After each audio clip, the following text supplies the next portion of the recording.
Guys हमारा देश भारत जब इस प्रोजेक्ट के तहत नंबर 2 पर आ गया तो चाइना अब बौखला उठा है।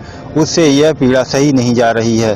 तो गाइस हम बताएंगे कि हमारा देश किस प्रोजेक्ट के तहत नंबर 2 पर आ गया है और अब चाइना को पछाड़ने की बारी है। अगले 4 से 5 साल में यह चाइना को भी पछाड़ देगा। प्रधानमंत्री नरेंद्र मोदी की अगुवाई में भारत को वैकल्पिक विनिर्माण केंद्र के रूप में स्थापित करने के लिए पीएलआई योजना को लाया गया है।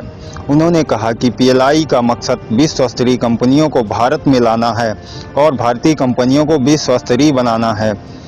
केंद्रीय मंत्री रविशंकर प्रसाद ने सोमवार को कहा कि भारत दुनिया में दूसरा सबसे बड़ा मोबाइल निर्माता बन गया है और अब चीन को पीछे छोड़ने का अगला लक्ष्य है। उन्होंने बताया, जब हम 2014 में सत्ता में आए थे तब भारत में केवल 2 मोबाइल कारखाने थे। अब भारत में 260 से अधिक हो गए हैं। भारत दुनिया में दूसरा सबसे बड़ा मोबाइल निर्माता बन गया है। अब मैं चीन को पार करने पर जोर दे रहा हूं। यही मेरा लक्ष्य है और मेरा इससे स्पष्ट रूप से परिभाषित कर रहा हूं।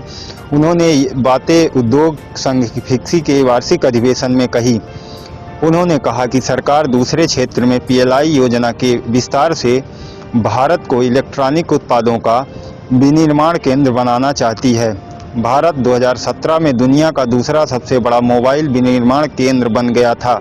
इलेक्ट्रॉनिक्स पर राष्ट्रीय नीति 2019 से 2025 तक इलेक्ट्रॉनिक विनिर्माण को बढ़ाकर 26 लाख करोड़ रुपए से अधिक करने पर जोर दिया गया है। इनमें से 13 लाख करोड़ रुपए मोबाइल विनिर्माण खंड से आने की उम्मीद है।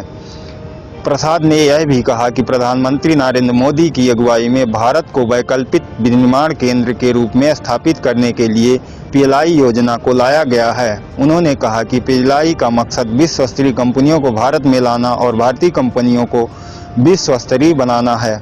सरकार द्वारा शुरू से की गई अपील योजना के तहत पात्र कंपनियों को 48,000 करोड़ रुपए तक का प्रोत्साहन मिल सकता है। रविशंकर प्रसाद ने कहा कि भारत में 1.3 बिलियन से अधिक लोग हैं। 1.2 बिलियन मोबाइल फोन, 1.26 बिलियन आधार कार्ड हैं। जन धन खाते के साथ इस सब का लाभ उठाकर हमें कल्याण के वितरण की प्रणाली बनाई जाएगी। Thank you guys.